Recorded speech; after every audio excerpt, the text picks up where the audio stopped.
I was there from November 19th to the 29th, and we went from one site to the next, and did some fun stuff. Like I walked on stones that Jesus and his disciples, there's like a 99.9% chance that he and his disciples stepped on those very stones. And there's a lot of places that you go in Israel that people will say, well, we don't know, but maybe Jesus was here, maybe his disciples were here. We're not quite sure, but they were in the zone somewhere, but we're not exactly certain. There's other places so what has happened in Israel and all of the Middle East is you would have a civilization would come, they'd build their cities and streets and everything in that area, and then a new empire rises up, invades that area, demolishes everything, topples all the stones, and then rebuilds on top of it. And then another empire comes, invades, topples everything, rebuilds on top of it. And so you end up getting these mounds of earth that through the years have been buried by dirt and stone and everything. One city that's been toppled, and then another city built on it, toppled, and another one built on it and toppled. And so you have a lot of places in Israel where you might be walking on a street, and so there's some places where you don't know exactly where Jesus and his disciples were, but they're in the area. There's some places where they know, okay, he was walking here, but it's not on the street you're walking on. It's 15 feet below, beneath 2,000 years of empires invading and demolishing stuff and rebuilding stuff. But there's some places where they've dug down and excavated and gotten to the exact stones that were there during the time of Jesus. And there were a few places that they knew this is exactly where Jesus walked. And so you'd see like 20 different stones, and which ones exactly did Jesus walk on? We're not sure, but he walked on some of those stones. It was really wild to see that. And we went to a city gate in Laish, outside somewhere in Israel. I can't remember directions anymore. Laish, out in the countryside somewhere, that there was a gate that they found, excavated. We know Abraham walked through that city gate. And so we're sitting there as they're telling the story about Abraham going through that city. And it's like, that's nuts. Thousands of years ago, Abraham, the father of the faith, was there at that same exact spot walking through that gate that we're looking at right now. Wild, trippy. We were at the Sea of Galilee, and we took a boat on the Sea of Galilee, and we're standing on this boat, and all of a sudden, I'm remembering Jesus preached from a boat in the Sea of Galilee many times. Jesus walked on the water of the Sea of Galilee, and I'm looking across, should we walk? It's just really a wild experience that it's hard to even explain it, like being there where those events actually happened. And I know Joanne's been over there to Israel. Has anybody else been there? It is a really amazing experience. I totally didn't expect it to be as, powerful as it was. And so I highly recommend, if you get an opportunity, to go out there and go with a tour that will show you all the different sites. And if you're interested, talk to me. Just to let you know, it'll cost about $4,000. It's not cheap, but these tour guides, they know their stuff, and you get all-you-can-eat buffets that are really insanely awesome. I was not hungry for 2 weeks of my life over there. It was so good. Gained about 40 pounds. So if you're interested, talk to me, and we can even set up some of these tour agencies. They'll set up a program where we might say, okay, 2026, we're going to have a trip out there. And then every month you put $50 aside or $100 aside. And so you can plan for that. So if you're interested, talk to me. We'll work something out. I don't recommend taking out a second mortgage for it or anything like that. If God wants you over there, he's going to make a way. But I can't say enough about it. All right.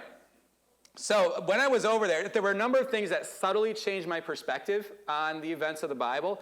There were two big things, two general impressions that I had over there. Number one, everything is small. You guys got the PowerPoint? That should be there. It should be there. Boom! Yeah, there we go. Look at that. May gave me her laser pointer today. Number one, everything is small. So this is a problem I think that most of us Americans have. America's huge. Distances between things are big, and mountains are massive, and Grand Canyon, valleys are deep and all that. Israel, everything is very small. Mountains, let's just show a few pictures. So here's the Sea of Galilee. Here's some hillsides that they call mountains, and over here they call that mountains too. And here's the Sea of Galilee. All right, go to the next one. There we go again. It's not that big. The Sea of Galilee is a quarter the size of, what is the lake? The big lake in Wisconsin. Winnebago. It's a quarter the size of Winnebago. 350 of the Sea of Galilee can fit in Lake Michigan. Lake Michigan is massive. But you call something a sea, in my mind, I'm like, that should be pretty big. Really, the Sea of Galilee, it's not even really a sea. It's called a sea because of a fluke in the translations years ago. It's really a lake. It's a freshwater lake that has a small saltwater content, but no, it's freshwater. It's a lake that's called the Sea of Galilee, and you can stand on one side and you can see to the opposite side of it. When we were in the boat, in the middle of the Sea of Galilee, one of the pastors that was with us, he starts pointing out, there's where Jesus gave the Sermon on the Mount. There's where he fed the 5,000, at least what we believe. There's Capernaum, there's Bethsaida, there's the Chorazin. There's all these different sites that you hear about. And I don't know about you guys, but in my mind, when I picture Jesus going from one place to the next, it's like going from here to North Dakota or something, maybe not that far, but Minneapolis. And like in my mind, it's long distances. But the reality is, a lot of stuff in Israel, it's small. The hills are small. The lake is small. The cities are small, and they're right next to each other. Nowadays, there's a lot more. Jerusalem's a big city. Tel Aviv's a big city. But it's a small, condensed area where a lot happened. All right, go to another one here. Yeah, here's the Sea of Galilee. This they call the mountain. Here's where the Sermon on the Mount happened. That's a hill. I would call that a little hill. I would call it the Sermon on the Hillside. There were a lot of places. They have some big-ish mountains in Israel, but a lot of the times where it talks about Jesus going up to the mountains to pray, it's not a mountain like I think of it. It's a hillside. So, does that change my relationship with Jesus? Not really, but it does kind of flesh out the picture a little bit better. All right, go to some more here. This was cool. This is En Gedi, where David and his men hid from Saul before David was king. It talks about them hiding in the wilderness in caves. I don't know about you, but I pictured these massive caves like we have around here where you could fit 300 men in them. Well, no, there's just these tiny little caves here where you could get 2 or 3 people climb up the cliff, and you kind of hide out like a mouse in these caves. I think I have another picture of the caves too. Yeah, there's a better shot there. Maybe you could fit 5 or 6 guys in some of the bigger ones, but the whole area is these tiny little caves. So there's a lot in the Bible that I realized, the landscape is not as dramatic and big as I imagined it is in my head. The cities too, go to the next picture. This is Capernaum, the ruins of Capernaum, and here I think, was it 15 or 16 houses that are shown here? You've got like one house here, you've got, all these things are parts of houses. And so what they would do is they'd build a house, and it would usually be just like a one-room house, just a nice square house, and then as they got more money, they would build on another room next to it, and another one next to it, or a neighbor or somebody would move into the area, and they build their house attached to yours. Maybe it's a friend, maybe it's a relative. And so you have these cities that are basically like mazes of little squares attached to each other, and that's the city. Everything real dense and compact. Modern cities are not like that in Israel, so don't get the impression that you go to Jerusalem and it's all like weird little hodgepodge houses. It's a normal modern city.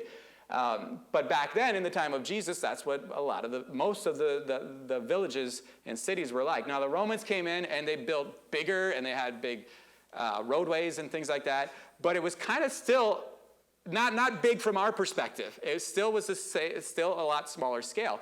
And so this is Capernaum. This is where Jesus healed Peter's mother-in-law of a fever, and it caused revival. The whole city comes to Peter's house, and everybody's getting healed one after another. Jesus is ministering to people, casting demons out, and then that spreads the news of Jesus throughout the area. And so you can see, if you've got this town where everybody's real densely packed next to each other, one house on top of another, if something happens in this room over here, everybody around knows about it. So it just kind of makes the story, it makes a lot more sense than in my head what I pictured things being like. All right, so that was the first general impression I had while I was over there, is that everything is a lot smaller scale than you realize. Go ahead to the next one. Number 2, everything is very, very, very Middle Eastern. This is probably a lot of you are like, duh, it's in the Middle East, Jake. Yeah, no, I get it, and this was a stupid thing, but I got over there, and I'm like, it's like we're in the Middle East now. Like it really is. Let's show some pictures. You can't see it very well. Well, maybe you can. The camels here. So this is a Judean wilderness. Jesus went out to the wilderness to fast for 40 days. The Israelites were wandering through the wilderness. This is part of that wilderness. There were caravans of camels that were going through the wilderness. Go to another picture. There were camels at some gas stations where it's like, all right, the Bedouin. Some of them still ride camels. Next one, palm trees everywhere. And these are date palms. Side note on that, one thing I learned while I was out there, it talks about Israel being the land of milk and honey. I always thought honey like bee honey, like honey that we eat. No, it's actually date honey. Date palms have dates on the top of them, and you can take the nectar from the dates, and they turn it into honey. I tried some, did not like it at all. They can have their land of honey. So when you read about the land of milk and honey, it's probably actually date honey, not honey that bees make. So there's palm trees everywhere, like you would think of in the Middle East. There were guys wearing turbans and people riding donkeys through the Judean desert and camels. All right, go ahead. I think this is the last one. This is Magdala or Magadan, depending on the translation of the Bible. Mary Magdalene was from here. There's just palm trees everywhere, and it's very clear. When I was over there, I'm like, yeah, this is like, at one point I had this weird thought. I thought, you know what? It feels less like my perception of the Bible and more like Alibaba and the magic carpet and all that. And there were Oriental rugs. You go to the markets and people are selling Oriental rugs, and none of them were flying that I could see. Maybe you got to buy it first, and they hook you up with the flying plan. I don't know. But it's very Middle Eastern, and we're going to these places, and it's hot. This is wintertime, and it was still, we had days in the upper 80s, I think. So summertime, I'm just imagining, wow, it had to be, and it gets up to 110, 120. It's this hot place with extremes too. Like night times in the winter get cold. Jerusalem was cold. Jerusalem, you're up more in the hills, and it's chilly. It can snow up in Jerusalem. It can snow on some of the mountain peaks. So it's this land of like extreme hot, extreme cold, and very Middle Eastern, which sounds kind of stupid, but it's just, I read the Bible like an American, and I see things. I don't picture Jesus walking through Chicago or things like that, but it was like really revelatory where I'm like, all right, yeah, this is a very different culture than we are over here. It's not European. It's not American. This is a Middle Eastern culture. And so when I read the Bible now, I find myself, I'm reading through Matthew right now, and I find myself having to constantly change the picture that I have. I don't know do you guys raise your hand if when you read the Bible you picture things going on? Yeah, I do that. I do that as well. Now I've had to recalibrate everything. We're like, okay, I got to add some palm trees in there. Got to put some camels over here. Got to have some donkeys over here. Got to have a lot of sand. It's got to be way hotter than it is right now. They got to be sweating and dirty. It's a very Middle Eastern culture and climate over there.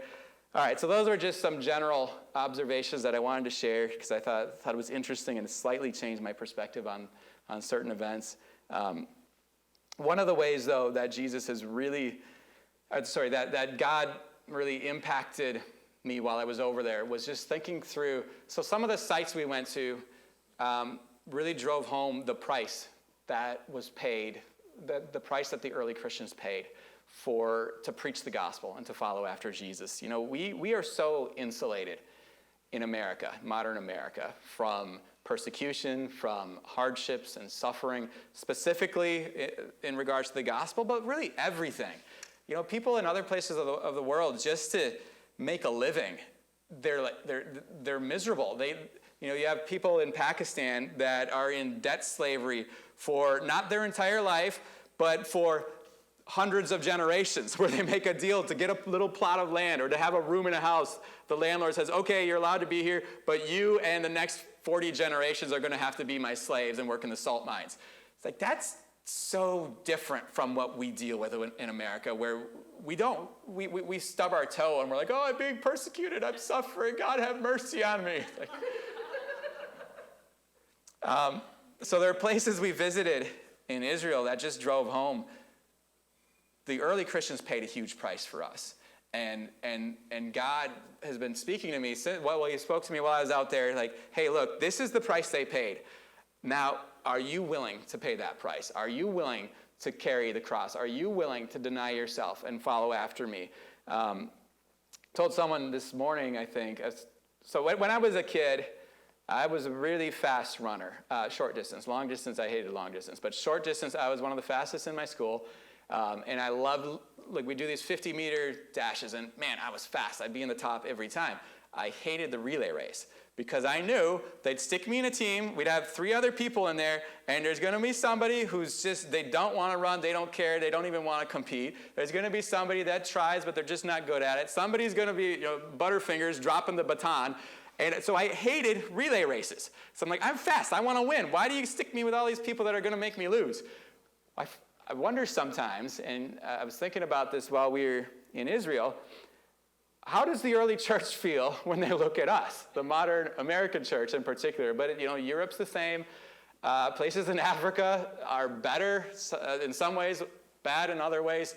Do they feel like, man, we took that baton and we ran. We denied ourselves. We took up our cross. We were willing to die for the faith. And we ran with all our hearts so we could bring the gospel out of Jerusalem and into the known world at the time. And we gave you the baton, and you're just looking at it like you don't know what to do with it. And you dropped it, and you jogged for a little bit, and now you're tired, and you're just sitting there. Does the early church, like if they could see us, and maybe they do. The Bible talks about that we've got a cloud of witnesses that's looking down on us. So are they looking down on us going, come on, guys, we gave it our all, and now you're just sitting there comfortable and lazy and not doing you're not running the race that we ran.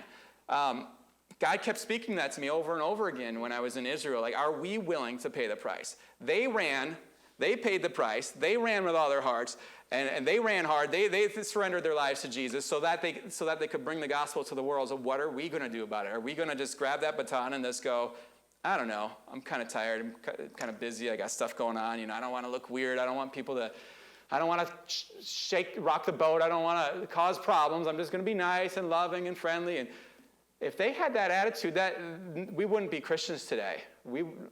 Christianity would have fizzled out and died if they had the same attitude that we have, where we seem to think it's optional to suffer. We seem to think it's optional to lay our lives down. But they really understood that the Messiah is here, Jesus is Lord, and if he said, this is what you got to do, then this is what we got to do. So Jesus kept speaking that to me over and over while we were in Israel, like, look at the price they paid. Now it's your turn. What are you going to do with this? Matthew 16, verse 24. So the heart of the gospel, at the heart of the gospel, somewhere intrinsic in the gospel is this need to die to ourselves and be willing to suffer for Jesus. The birth of the church really demonstrates that. Matthew 16, 24, Jesus tells his disciples, if anyone would come after me, let him deny himself and take up his cross and follow me. If anyone wants to follow me, he must deny himself, take up his cross, and follow me. For whoever would save his life will lose it, but whoever loses his life for my sake will find it. For what will it profit a man if he gains the whole world and forfeits his soul? Or what shall a man give in return for his soul? We are given just a short period of time on the earth, and we can pursue so many different things. We can be wrapped up in so many different things, some good, some bad, some neutral. But we have 24 hours a day and however many days on this planet that God has given us. But he's blessed us with this time, and we get to choose how to use this time. But if you want to follow Jesus, you have to surrender yourself to him, die to yourself, deny yourself, and you come to Jesus and say, Lord, this is my life. What do you want me to do with this? He warns us and he says, look, if you grab a hold of life, if you try to hold on to what you want, your desires, your goals, your plans for your life, your comfort, your ease, your blessing, if you try to make your life stable and secure and good, you're going to lose it. The only one who will have a life that's worth having is the one who surrenders that, who gives it all up, gives up their time, their energy, their money, their reputation, who surrenders all that for me, then you find real life. I feel like in the modern American church, and I'll include myself in this, it is a war for me, where for the most part, many of us, we have decided, we've spiritualized this, and we've said, well, yeah, when I came to Jesus, yeah, I surrendered myself to Jesus. We sing songs about surrendering to Jesus, and we sing songs about, Lord, you can have it all. Lord, it's all for you. Everything's for you. But then when it comes down to it, we don't live that way. We treat it like this is optional. We treat it like it's some like slogan to say and like cute words to talk about and something philosophical to talk about. Yeah, it's really great. You want to grab a hold of Jesus? Let go of your life. Deny yourself. But the reality is when the rubber hits the road, most of us are living for ourselves. Most of us are trying to build our own kingdom. We're trying to take care of our own families. We're making our own schedule, doing what we want, when we want to do it, and we give lip service to when Jesus said that we got to deny ourselves, take up our cross, and follow him. If the early church had that attitude, Christianity would have died. Can you imagine if, Paul was a radical persecutor of the church, and he encountered Jesus and went complete opposite direction, where then he went throughout the known world preaching the gospel, planting churches, and being willing to suffer incredible persecution and hardship. Can you imagine if Paul, he's on the road to Damascus, he encounters Jesus, and then he just goes, oh, that's cool. Yeah, I'll receive you as my Lord and Savior. And then he just goes back to being a Pharisee and a persecutor of the church. Like that doesn't make sense, but that's what we do. We come to Jesus, we say, Lord, thank you for forgiving me, thank you for blessing me, thank you for loving me. I'll just go about my life. It doesn't compute, it doesn't work that way. And thank God that the early church understood that they took it seriously. And I don't want to, condemn you or heap guilt upon you. I'm warring through this myself. Like honestly, I look at how they lived and everything that the early church did to lay the foundation of the gospel and to be faithful to Jesus. I look at everything they went through, and then I look at my life, and I'm like, it's not at all similar. Do I deny myself and take up my cross at points? Yeah, certain things once in a while, where God has said clearly, hey, you need to give extra, or you need to go pray for that person at Walmart right now. Whatever it is. There's been times where I've heard his voice, felt his leading, and I've said, Lord, I don't want to do that. But yeah, I'll take up my cross. I'll die to myself. I'll do what you say to do. But it's not the lifestyle, the day after day, hour after hour lifestyle that it really should be.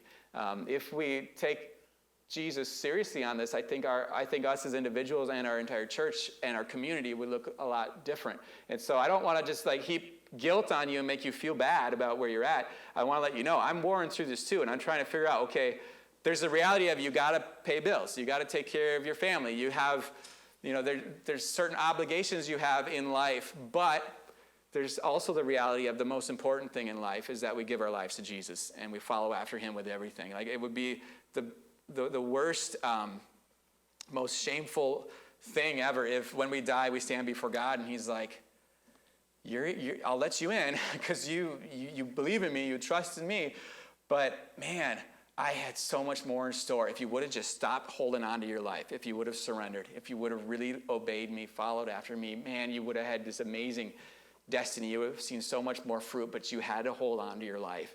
I don't want that. I don't want that for myself. I don't want that for anybody in our church. And I think you're the same. So we got to take this seriously. All right, so Jesus, he tells them, if you want to come after me, you got to deny yourself, take up your cross, and follow me. And this is not you did it one time 20 years ago when you prayed to receive Jesus type thing, and you never have to do it again. No, this is a day by day. You got to decide, Lord, I'm going to obey you. I'm not doing what I want. I'm doing what you want. When Jesus said this, so let me give you a little context to kind of flesh this out a little bit more. So before Jesus said this, he took the disciples to Caesarea Philippi. And I'm going to share some about Caesarea Philippi in the coming weeks. That we visited that, and there's some really, really interesting stuff that I learned about the Bible there. But so Jesus is at Caesarea Philippi, and it's in Matthew 16, I believe.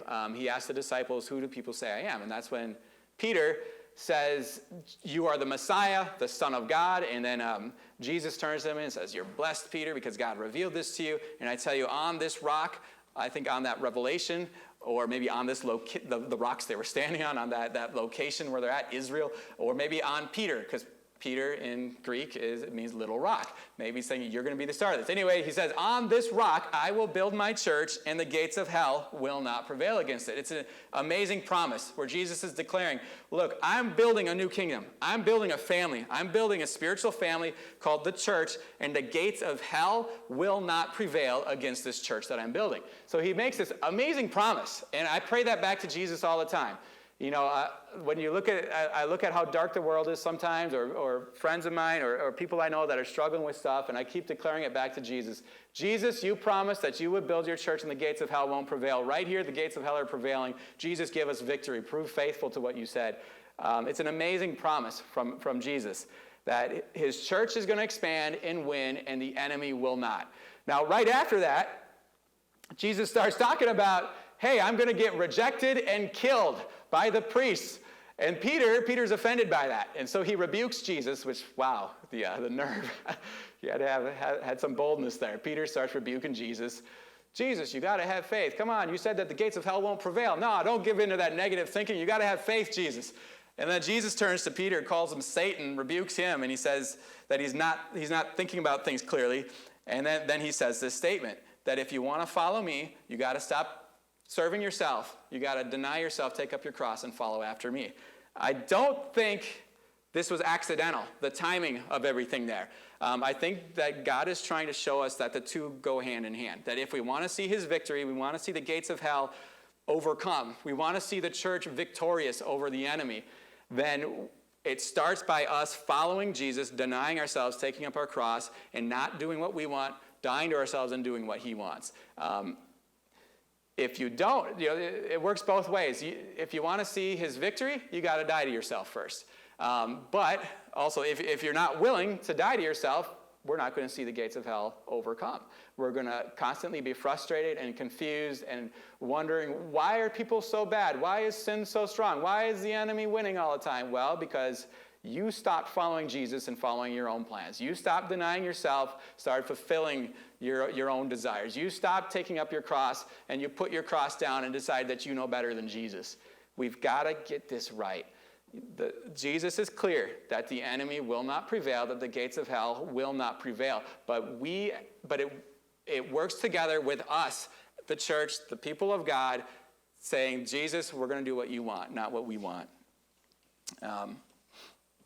Now, obviously, no one wants to suffer. We all want to be blessed and have a comfortable, easy, wonderful life where everything goes good all the time. But more than that, I want to see the gates of hell overcome. I want to see the enemy defeated. I want to, looking out at the state of our world right now, it is a dark, freaky, weird place. And we can cower in the corner in fear and worried about what's happening or what's going to happen. Or we can, more often than not, I think we whine and complain about it. We read the news and we get all uptight. And we're like, oh, look at those crazy people. Look at what they're doing. Or we can own up to the fact that we kind of have a part in that. We dropped the ball. We stopped picking up our cross. We stopped preaching the truth. We stopped denying ourselves.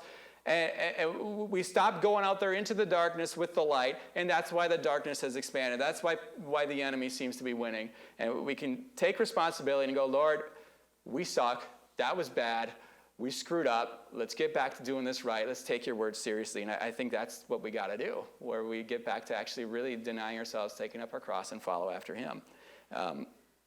So one of the places we visited while in Israel is a place called Stephen's Gate. This was a very small place, but it made a big impression on me. Stephen's Gate is named after the first Christian martyr, Stephen. In Acts chapter 6, Stephen and Philip, they're taking care of distributing the food to the widows. And Stephen is moving in power and wisdom.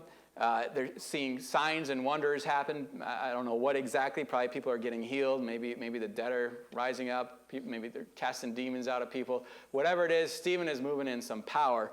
And then some Jews start arguing with him, debating him, but they just can't match. It says that they can't match his wisdom or the power that he walked in. So then they start playing dirty. Verse 11. So then they, the Jews, secretly instigated men who said, "We have heard him speak blasphemous words against Moses and God." And they stirred up the people and the elders and the scribes, and they came upon him and seized him and brought him before the council. And they set up false witnesses who said, "This man never ceases to speak words against this holy place and the law. For we have heard him say that this Jesus of Nazareth will destroy this place and will change the customs that Moses delivered to us." So they come, these people, they can't, they see Stephen preaching in power, they see miracles happening, they're offended about it, they're worried about it. For whatever reason, they start arguing with Stephen about it, and they can't match him as equals, so then they raise people up to start making false accusations against Stephen, saying that he's blaspheming and teaching people to disobey the law and all that. And so then they haul him before the chief priest. Chief priest asks Stephen to basically give his defense. And so then Stephen preaches the longest sermon recorded in the book of Acts, and it is a seething condemnation of the hypocrisy and corruption of Judaism at the time. And then he basically says, God's done with that. He's doing something new now. You had your time. You ignored God. You ran away from God. You rejected God. And so now he's building a whole new covenant that's way better than that one. And then he closes in Acts 7, verse 51. He closes with something real fiery. "You stiff-necked people, uncircumcised in heart and ears, you always resist the Holy Spirit. As your fathers did, so do you." That is some fire. "Which of the prophets did your fathers not persecute?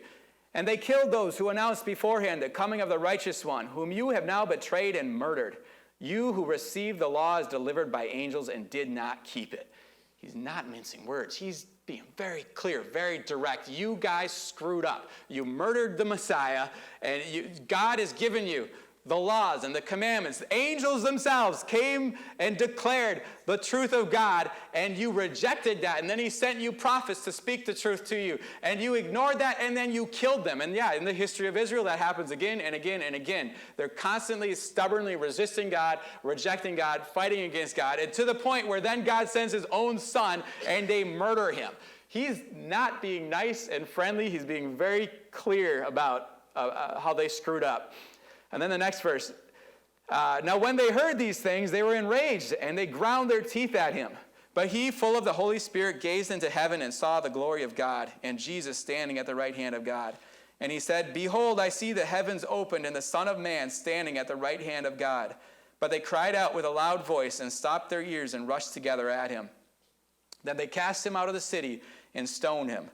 And the witnesses laid down their garments at the feet of a young man named Saul." Saul, who later encounters Jesus and changes his name to Paul and becomes one of the greatest Christian theologians of all time. "And as they were stoning Stephen, he called out, 'Lord Jesus, receive my spirit.' And falling to his knees, he cried out with a loud voice, 'Lord, do not hold this sin against them.' And when he had said this, he fell asleep." So they rush Stephen, they get angry at his preaching.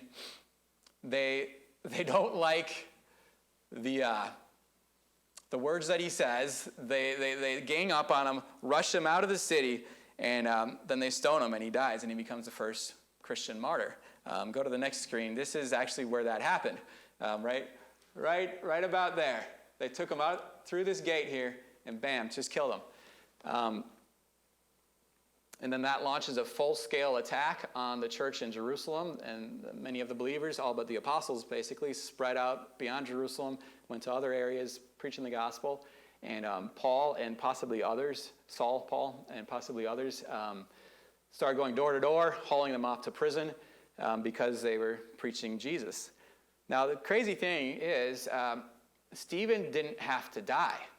Stephen could have been like many of us. He could have heard Jesus, saw that he was the Messiah, and said, "Yeah, sweet, I'll receive you as my personal Lord and Savior, and I'll do nothing about it. I will rest in the peace that I will go to heaven one day, that I'm one of the chosen ones, and I'll be blessed in that. I'll love your love, and I'll appreciate everything you've done for me, and I'll honor you forever, but I will never tell anybody anything or do anything actually in obedience to you." He could have done that, and I think many people who call themselves Christians in the world today, that's what they do. They receive Jesus and do nothing about it. And so really, have you received him as the Messiah? Have you really received him as your Lord? If you can read his words and hear his words and just not do it. Stephen didn't have to die. He could have just received Jesus and gone on with his life. Or, he didn't have to serve, get the food to the widows. He could have said, no, I'm kind of busy. I'm not really going to get involved with that. Had he not gotten involved with that, he never would have died. Or while he was serving food there, he didn't have to start stirring up the waters, healing the sick, doing signs and wonders. And then when that caused problems, he didn't have to, the Jews come and start debating with him and arguing with him. He could have just said, hey, let's chill. Let's not worry about it. Let's all be friends. But no, he's willing to fight it out and stand up for the truth. And then when he's hauled off before the chief priest, and the chief priest asked him to give a defense, he could have said, you know what, I'm really sorry. I didn't mean to offend anybody. I just want to be friends. Let's just all get along. I don't know what I was talking about. That was really dumb stuff. I'm just going to be quiet from now on. He could have done that. He could have backed out. He didn't have to die. And even then finally when he gives his sermon, and when he gives his defense of what he's doing, he could have given a nice, gentle, friendly talk and tried to show, hey, this is why I'm doing this, and I feel like you guys should be a part as well. Jesus came for all of us. He loves you. He cares about you. But no, instead, Stephen decides to go full bazooka mode, bring out the flamethrower, and just blast them with truth, like rip them a new one. He could have been nice and gentle. But no, he spoke the truth. Now, Stephen didn't have to die, but so why did he die? Because he took it seriously what Jesus said. That Jesus said, if you want to follow after me, you deny yourself, you take up your cross, and you follow after me. Don't hold on to your life, let go of your life, and grab my life. He took that seriously. And so how could he? Because he knew what Jesus said, how could he do anything but speak the truth and stand in righteousness and be willing to say the hard things? And yeah, it caused his death. But how much better do you think so he died in the full assurance that he knew he was doing what Jesus told him to do, and then he stands before God and he hears that, well done, good and faithful servant. How much better is that versus if he would have just walked away, apologized, said, sorry guys, no, I didn't mean to offend anybody. I'm just going to go back to my job, and I'm not going to do this stuff anymore. I won't do signs and wonders. I won't heal the sick. I won't cast out demons. I won't preach anymore. I'll just go back, take care of my family and all that. And then he dies when he's in his 70s. He enters heaven. God's like, yeah, you can get in because you received the Messiah, but look what I was going to do. Man, I don't want to be in that place. I want to take it seriously what Jesus has said. So, Stephen was willing to take seriously what Jesus said, but are we? Are we willing to actually listen to what Jesus said and follow after it? Hebrews chapter 2, we actually talked about these verses last night at the Waukesha home group. Chapter 1 in Hebrews, the writer builds this case that Jesus is supreme over everything, and in particular the Old Covenant, that Jesus surpasses all of that. And then in chapter 2, he says, therefore, because Jesus is above all that, therefore we must pay much closer attention to what we have heard, lest we drift away from it. For since the message declared by angels, referring to the Old Covenant, which Stephen was talking about as well, if the message declared by angels proved to be reliable, and every transgression or disobedience received a just retribution, how shall we escape if we neglect such a great salvation? You look at the Old Testament and you see the severity of God. Many times, God is the same no matter what. But in the Old Testament, it's like God is driving home. I am holy, I am righteous, I am just, and you don't mess with me. And so you see like people going into the presence of God in the temple with a wrong heart, or just nonchalantly going into his presence, and boom, God kills them. You see people lying about God and holding on to idols and things, and God, boom, opens the ground up, they're dead. The ground swallows them up alive. And you see in the Old Testament many times where it's very clear, it's driving home the point, God is holy, God is righteous, God is just, and so we need to approach him with a healthy fear, not to be terrified of God, but to have a healthy fear of God.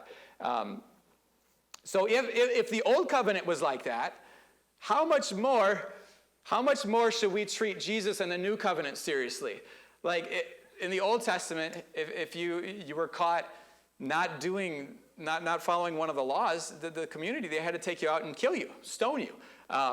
Now, if that was true of the Old Covenant, which was a shadow and type of the things to come, if that was true of this thing that's below Jesus, not as good as having the Messiah, Jesus, with us, the Holy Spirit of God inside of us and around us all the time, if that was just an imitation of it, and now we've got the real thing. How can we treat it flippantly?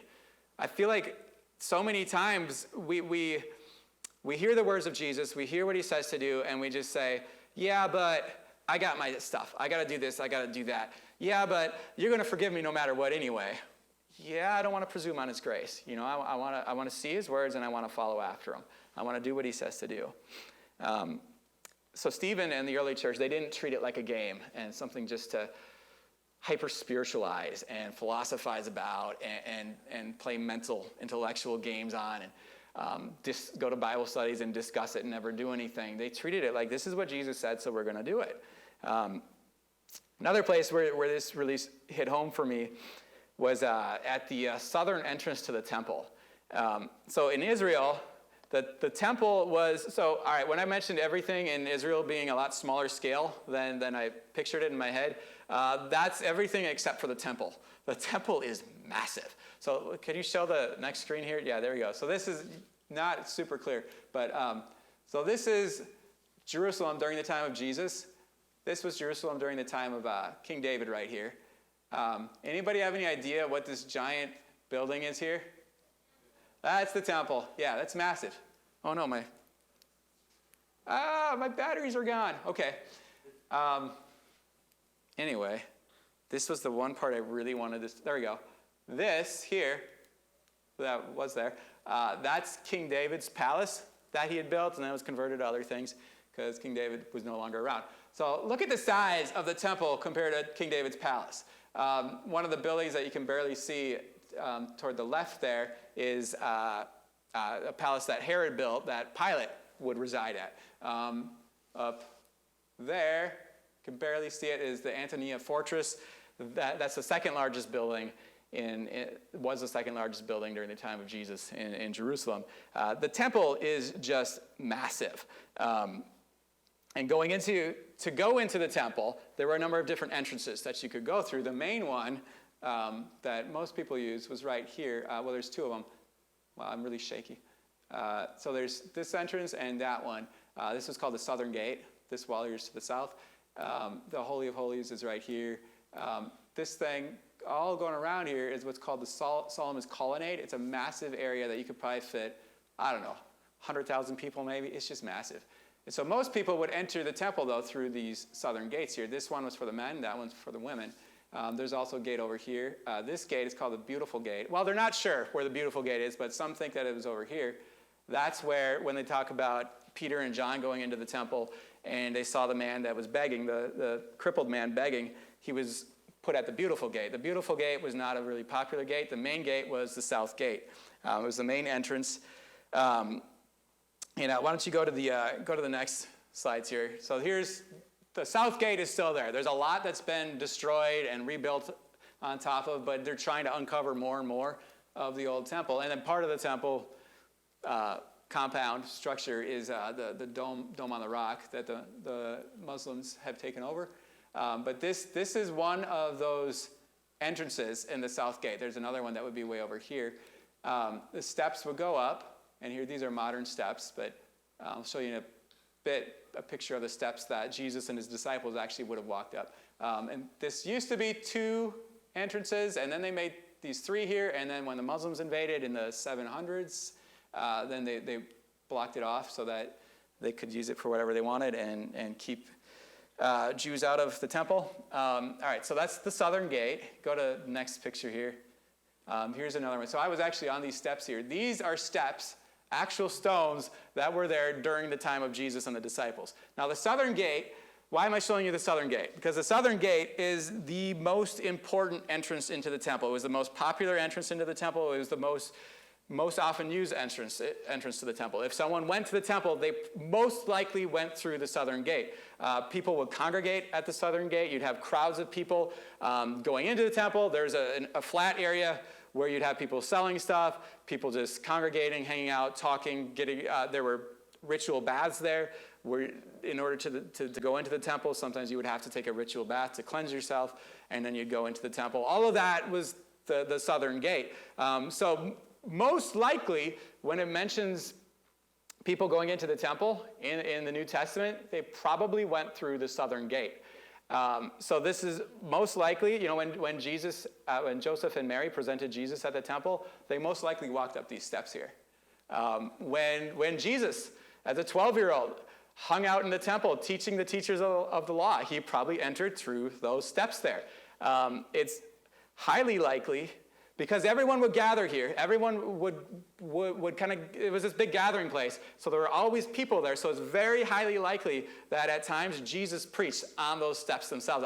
I stood at, I was about like here. And from here you can see there's a valley that goes down. The steps go down. And then there's a big valley going to other areas in Jerusalem. And so the acoustics are incredible. If someone were to want a good spot to do some street preaching, that would be it. You could stand on those steps and you have this instant, there's just people everywhere, and your voice would be heard among it all because you've got the stone wall there making your voice echo out across the valley. So it's very highly likely that Jesus and the early church would gather and preach on those steps there. Also, we know that the early church would gather at Solomon's portico. Can you go back 2 slides? 2 slides. Thank you. So Solomon's portico. When you enter the temple through these southern gates here, you have this big thing, Solomon's portico or Solomon's colonnade, wrapping around the temple structure. Some people say it was just this wall here. Others say it was just the opposite wall. Others say it was all 4 of them had this type of structure. But there's not a wide open area, but a massive hallway with giant pillars, a covered hallway where you could fit, tens of thousands, if not maybe 100,000 people in there, just off the top of my head. It's huge. The early church met there.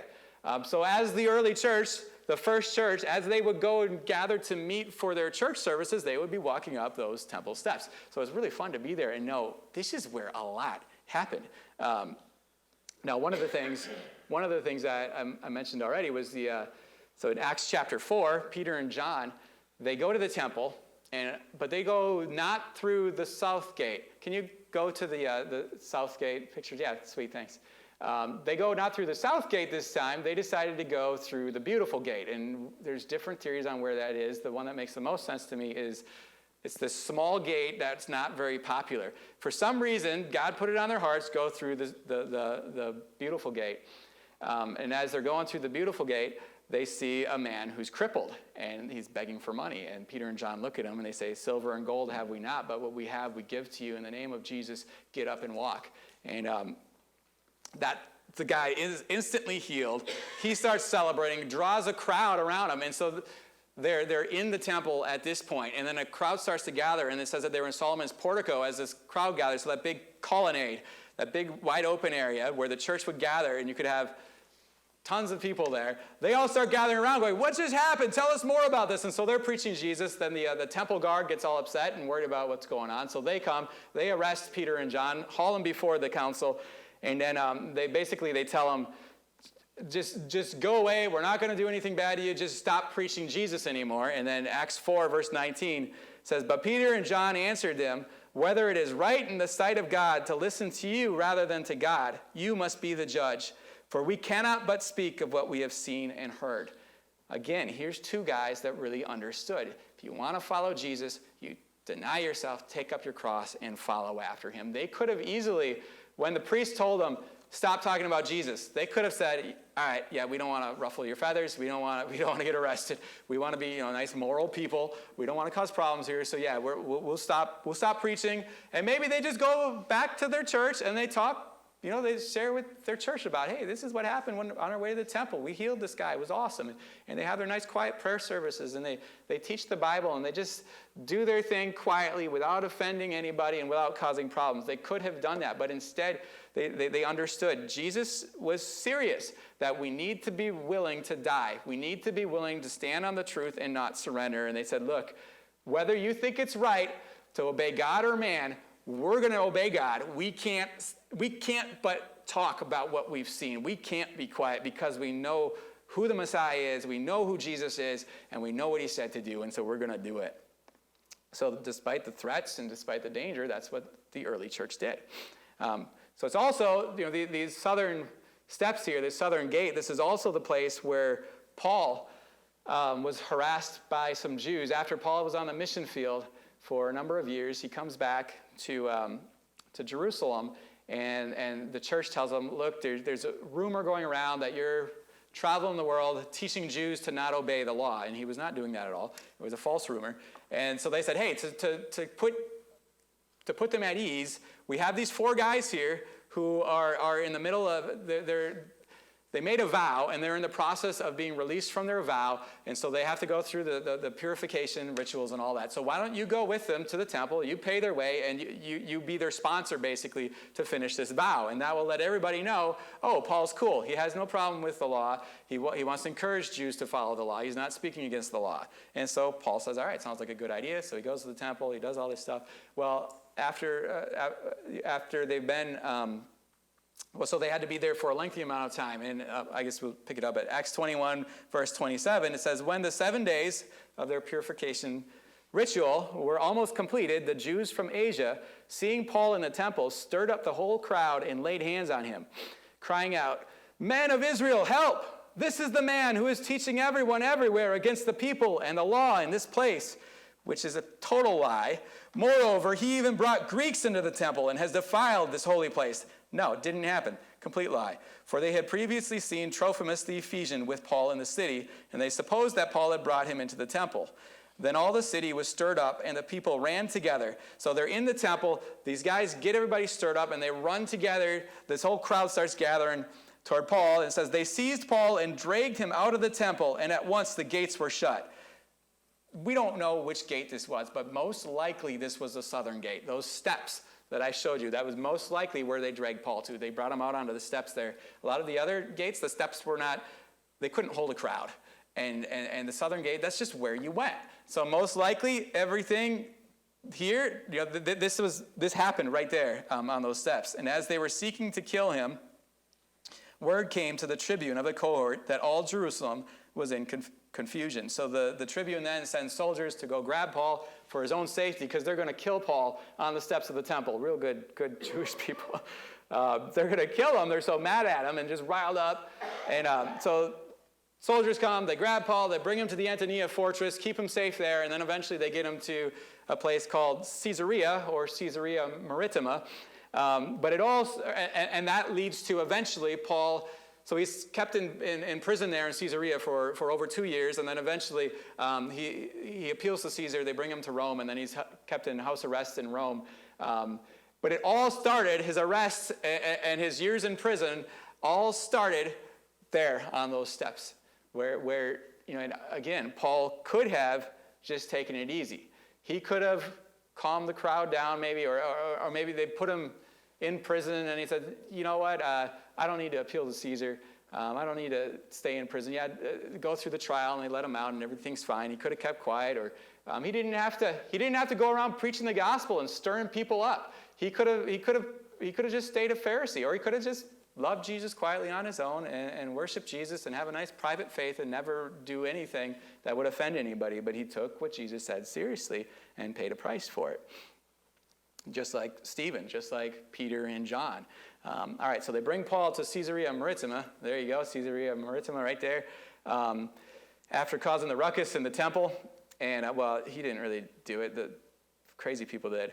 Caesarea Maritima, there's 2 Caesareas that you see in the New Testament. Caesarea Maritima and Caesarea Philippi. Caesarea Maritima, it's called Maritima because it's along the Mediterranean Sea, so maritime, marine. It's along the Mediterranean Sea. King Herod built Caesarea Maritima to be a beautiful, modern Roman city with all the things that Roman cities had: aqueducts, bathhouses, theaters, temples to pagan gods, markets, all the nice things that Romans were used to. Caesarea Philippi is not on the coast. King Herod's son, Philip, rebuilt Caesarea Philippi. But sometimes either one is called Caesarea, but usually Caesarea Philippi is referred to as Caesarea Philippi. Caesarea Maritima, it's either Caesarea Maritima or Caesarea at various times. Caesarea Maritima there, in the Bible, that's where it shows up a few different times. So first, Paul is hauled off there to prison.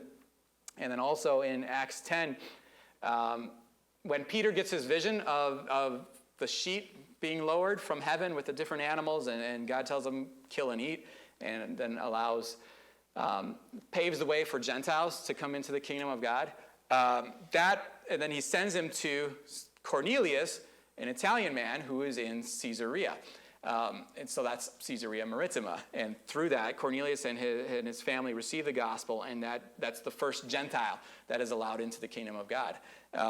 That's Acts 10. And then in Acts 21, after Paul and his team are on their mission journeys, they decide to go back toward Jerusalem shortly before he gets arrested and causes these problems.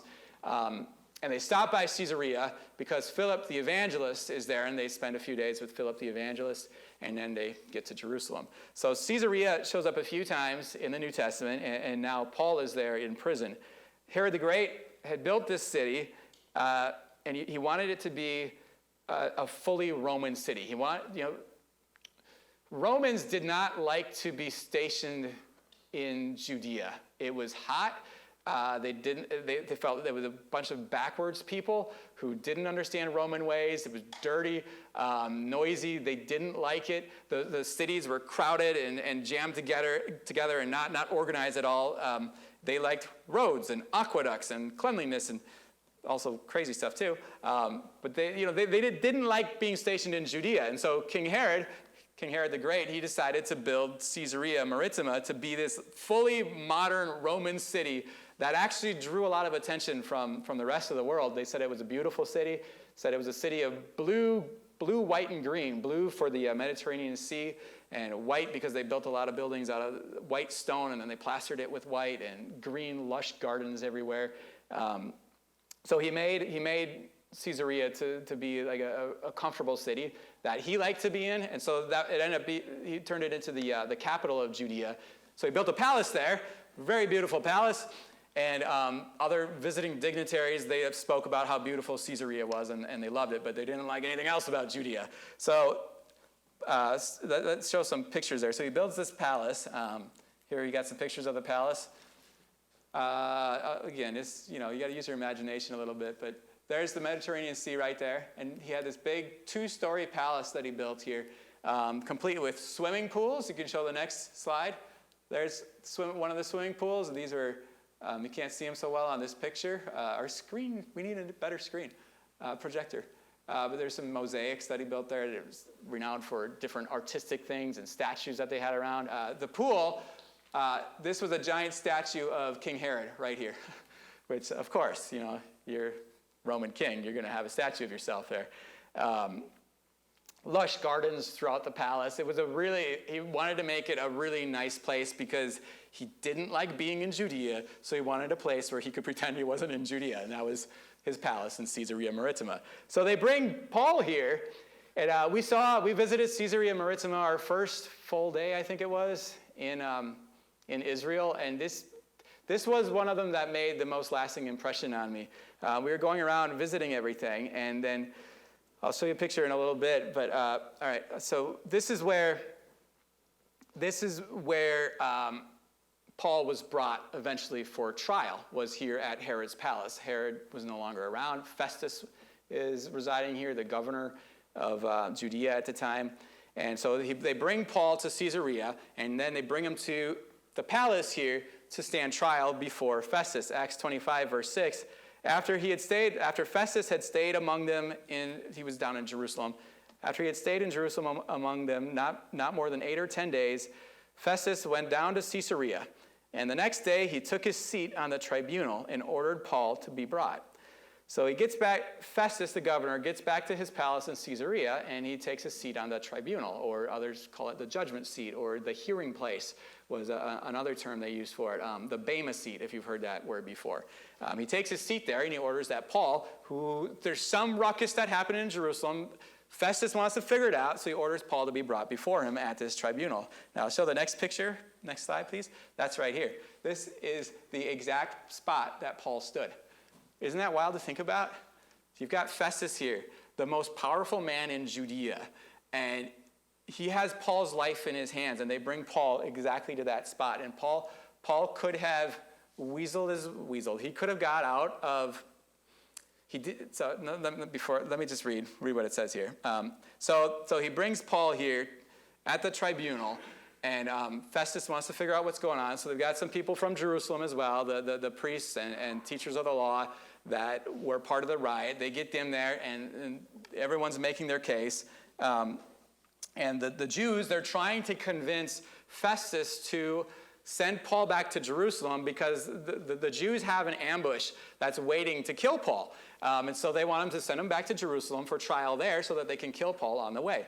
But Paul is giving his defense, and they're arguing, going back and forth. We get to verse 10.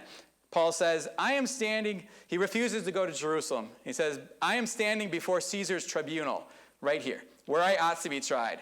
To the Jews I have done no wrong, as you yourself know very well. If then I am a wrongdoer and have committed anything for which I deserve to die, I do not seek to escape death. But if there is nothing to their charges against me, no one can give me up to them. I appeal to Caesar. At this point, Paul could have just quietly apologized. He could have said, yeah, I won't preach any more about Jesus. He could have just promised that he's going to be in silence. He's not going to do any more work for God. But he stands in the truth and says, no, I did nothing wrong. I preached Jesus, and I did nothing wrong at all, so I appeal to Caesar. Now, what does that mean that he appealed to Caesar? That means that they have to send him to Caesar in Rome. And Paul knows he's been in prison for 2 years. And he knows the route to Rome. He's not going as a free man. He's going as a prisoner. And then when he gets to Rome, they're not going to just set him free. He's still a prisoner. And so he prolongs the whole process. Why? I think because he wanted to preach the gospel in Rome. He talked about it many times that he wanted to go to Rome. God spoke to him earlier in Acts and said, you're going to be a witness here in Jerusalem, but you're also going to go to Rome. And others, prophets came and warned him, they're going to send you to Rome in chains. So he knew, he knew, I want to go to Rome to preach. God says he's going to bring me to Rome, and the route that I'm going is through chains. And he's looking at it going, perfect. I'm in chains already. I can get them to send me to Rome in chains. Beautiful. I get to go to Rome. How many of us would think that way? All expense paid vacation, right? Yeah.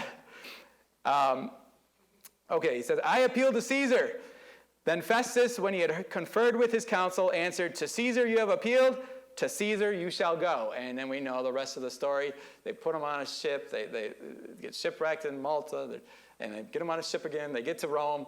And there he's in prison and kept in house arrest, chained to a captain of the guard 24/7. And so he's able to preach to these guards while he's chained to them, and then he has people coming in, and he's able to share the gospel for years while he's in prison in Rome. And just like I've been saying all along, he didn't have to go that route. He could have, on the road to Damascus, he encounters Jesus. He could have said, oh, wow, I feel all tingly and I feel awesome. I felt the presence of God. That's cool. And then go back to being a Pharisee. Or just said, you know what, I'll join the church and I'll just be quiet and kind of just sit and receive, and it's going to be such a blessing to be a good person and all that. But he encountered Jesus and he said, okay, if Jesus said, deny yourself, take up your cross and follow me, that's what I'm doing. He took it seriously. So my question then for all of us is, what are we doing? Are we going to take it seriously? It's very easy.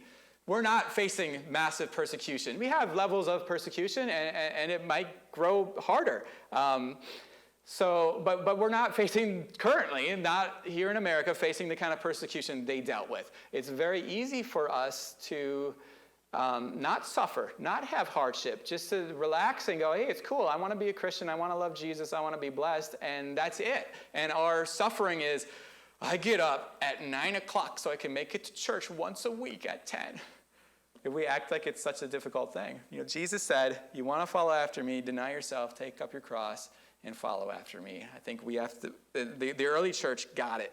And because of that, we're able to actually have a relationship with God today. I think we got to get that in our hearts. Dietrich Bonhoeffer said, when Christ calls a man, he bids him come and die. Dietrich Bonhoeffer was a German pastor and theologian that opposed the Nazis as they arose in Germany, and he organized Bible studies and Bible school, and he actually took part in a plot to try to assassinate Hitler because he realized this is evil, what he's doing.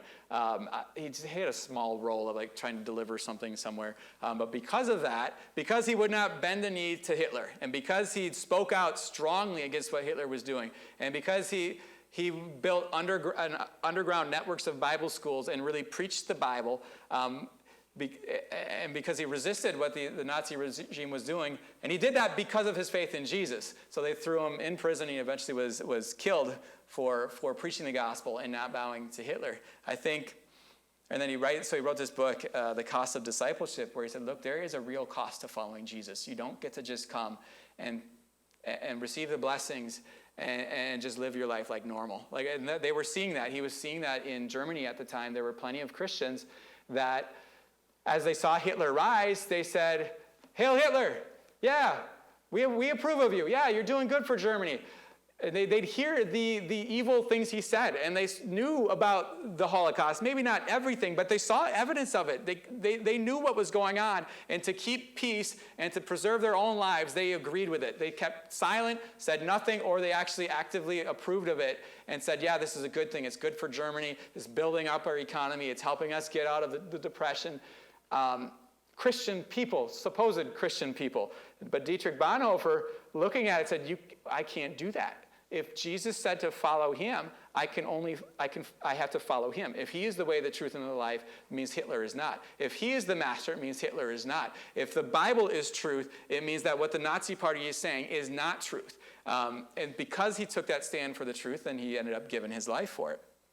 But he says, when Christ calls a man, he bids him come and die. We want Jesus to come and say, hey, follow after me. I'll give you all these blessings, but you just go live your life like normal. But it doesn't work that way. He says, follow after me, but you have to surrender yourself day after day after day, where you choose to do what he says and what he wants, not what you think in your heart. One last spot here that I'll show quick. So the early Christians, they understood that they had to be ready to die, that it wasn't just some theoretical thing, not just an intellectual thing they could philosophize about, but they understood to follow Jesus really meant to literally deny my life and be ready to take up my cross and die for him. One of the places that this is really driven home is in the Hippodrome. You can show that. So here's the Hippodrome. Herod's Palace is just, there's some public toilets right here, and then Herod's Palace is like over here. And then there's the Hippodrome right here. The Hippodrome started as a place where they would have chariot races, and then it ended up morphing to where they turned it into two smaller arenas where they would have gladiator battles there. These gladiators were oftentimes slaves that would be forced to fight one another to the death.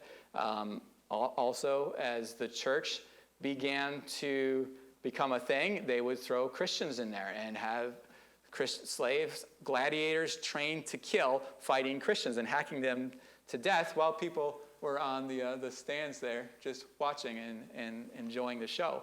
They'd also throw Christians to lions and bears and tigers and watch them just be slaughtered and eaten alive. That was the reality for the early church. They understood when Jesus said, take up your cross, deny yourself, it really meant be ready to die. Praise God, we live in a world, in a country where we don't have to worry about that at this time.